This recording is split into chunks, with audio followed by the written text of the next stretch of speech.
আসসালামু আলাইকুম everyone, welcome to my channel Sharmin kitchen vibes. আজকে আপনাদেরকে তৈরি করে দেখাবো মাছের কাবাব রেসিপি। আজকে আমি রুই মাছ দিয়ে কাবাবটা তৈরি করে দেখাবো। আপনারা আপনাদের পছন্দ মতো যে কোনো মাছ এখানে ব্যবহার করতে পারেন। কাবাবের জন্য প্রথমে মাছটাকে সিদ্ধ করে নিতে হবে। এর জন্য চুলায় একটি প্যান বসিয়ে দিব এবং এতে পরিমাণ মতো পানি দিয়ে দিব।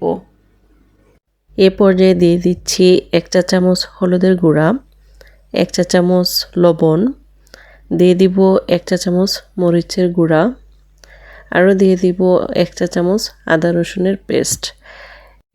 এখানে অতিরিক্ত মশলা দেওয়ার প্রয়োজন নেই। এবার আমি উপকরণগুলো একটু নেড়েচেড়ে মিক্স করে নিব এবং এ পর্যায়ে এখানে আমি মাছগুলো অ্যাড করে দিব। মাছগুলো খুব বেশি সময় নিয়ে সিদ্ধ করতে হবে না, 4 থেকে 5 মিনিট সময় নিয়ে সিদ্ধ করলেই হবে। আমার মাছগুলো প্রায় সিদ্ধ করা হয়ে গেছে। এই পর্যায়ে আমি একটা চামচের সাহায্যে মাছগুলো জল থেকে জড়িয়ে তুলে নিব। এবার আমি মাছগুলো নামিয়ে নিব এবং হাতের সাহায্যে মাছের কাঁটাগুলো খুব সুন্দরভাবে বেছে নেব। মাছগুলো বাছা হয়ে গেলে এই পর্যায়ে আমি পানিগুলো খুব সুন্দরভাবে হাতের সাহায্যে জড়িয়ে নিব। এইভাবে হাতের সাহায্যে সবগুলো মাছ খুব ভালোভাবে কাঁটা বাছিয়ে নেওয়ার পর চুলায় একটি প্যান বসিয়ে দিব। এ পর্যায়ে এখানে অ্যাড করে দিব পরিমাণ মতো তেল। তেলটা যখন একটু গরম হয়ে আসবে এখানে আমি অ্যাড করে দিব 1 কাপ পেঁয়াজ কুচি। পেঁয়াজটাকে এবার আমি একটু নেড়েচেড়ে তেলের সাথে মিশিয়ে নিব। এভাবে কিছু সময় আমি পেঁয়াজটা ভেজে নিব। পেঁয়াজের কালারটা যখন একটু চেঞ্জ হয়ে আসবে এ পর্যায়ে আমি এখানে অ্যাড করে দিব 2 চা চামচ আদা রসুন বাটা। আবারও আমি মশলাটাকে একটু নেড়েচেড়ে ভেজে নিব যাতে করে মশলার কাঁচা ফ্লেভারটা চলে যায়। এ পর্যায়ে এখানে অ্যাড করে দিব আমি কাঁচামরিচ কুচি। আমি আমার টেস্ট অনুযায়ী কাঁচামরিচ দিয়ে দিছি। আপনারা যদি ঝাল খেতে পছন্দ না করেন তাহলে এক্ষেত্রে কমে বাড়িয়ে নিতে পারেন। তবে কাবাবের কাঁচামরিচের পরিমাণটা একটু বেশি দিলে কাবাবটা খেতে ভালো লাগে। এখন এখানে আমি দিয়ে দিচ্ছি 1 চা চামচ হলুদের গুঁড়া, 1 চা চামচ মরিচের গুঁড়া, 1 চা চামচ ধনিয়ার গুঁড়া, 1 চা চামচ গরম মশলার গুঁড়া, 1 চা চামচ জিরার গুঁড়া। এ পর্যায়ে আমি সব কিছু উপকরণ একত্রে খুব সুন্দরভাবে একটু সময় নিয়ে ভেজে নিব। কিছুটা সময় ভেজে নেওয়ার পরে এ পর্যায়ে এখানে অ্যাড করে দিব অল্প পরিমাণে পানি, তাতে করে মশলাটা পড়ে যাবে না। আবারও মশলাটাকে আমি একটু সময় নিয়ে 5 মিনিট খুব সুন্দরভাবে কষিয়ে নিতে হবে, তাতে করে কাবাবের টেস্টটা ভালো আসবে। এইভাবে নেড়েচেড়ে আমি মশলাটাকে বেশ অনেকটা সময় নিয়ে ভেজে নিব। মশলাটা যখন ভাজা হয়ে আসবে এ পর্যায়ে আমি মাছগুলো দিয়ে দিব। এবার সবগুলো মাছ দেওয়া হয়ে গেলে আমি খুব সুন্দরভাবে মশলার সাথে মাছগুলোকে মিশিয়ে নিব এবং এভাবে একটু সময় নিয়ে মাছটাকে আমি ভালোভাবে ভেজে নিব। এ পর্যায়ে এখানে অ্যাড করে দিব আগে থেকে সিদ্ধ করে রাখা আলু। আলুটা না দিলে কাবাবটা তৈরি করা যাবে না। আলুটা আপনারা অবশ্যই এখানে অ্যাড করবেন।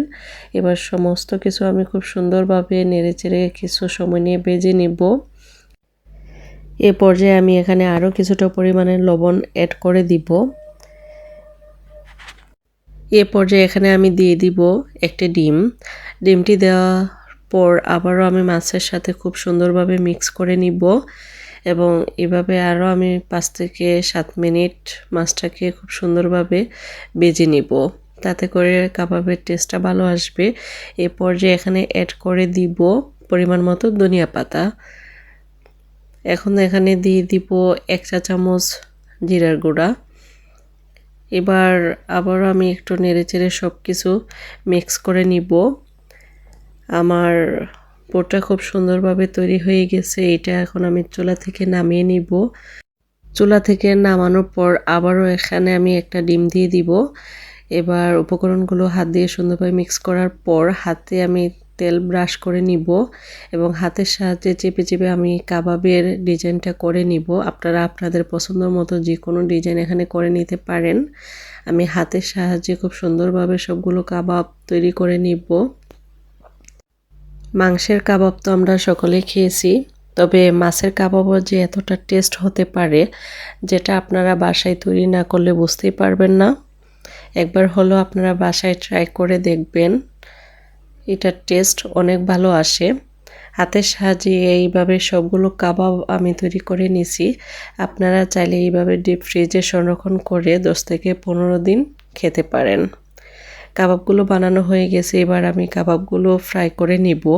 এর জন্য চুলায় একটি প্যান বসিয়ে প্যানটা গরম হয়ে আসলে এখানে পরিমাণ মতো তেল দিয়ে দিব। আর লক্ষ্য রাখতে হবে চুলার আঁচটা খুব বেশি কমিয়েও রাখা যাবে না, আবার খুব বেশি ভারীও দেওয়া যাবে না। চুলার আঁচটা মিডিয়ামে রেখে আমি কাবাবগুলোকে ফ্রাই করে নিব। এ পর্যায়ে আমি সবগুলো কাবাব এখানে দিয়ে দিব। এখানে আমি সবগুলো কাবাব দিয়ে দিচ্ছি এবং কাবাবগুলো ভাজতে আমার খুব বেশি সময় লাগবে না।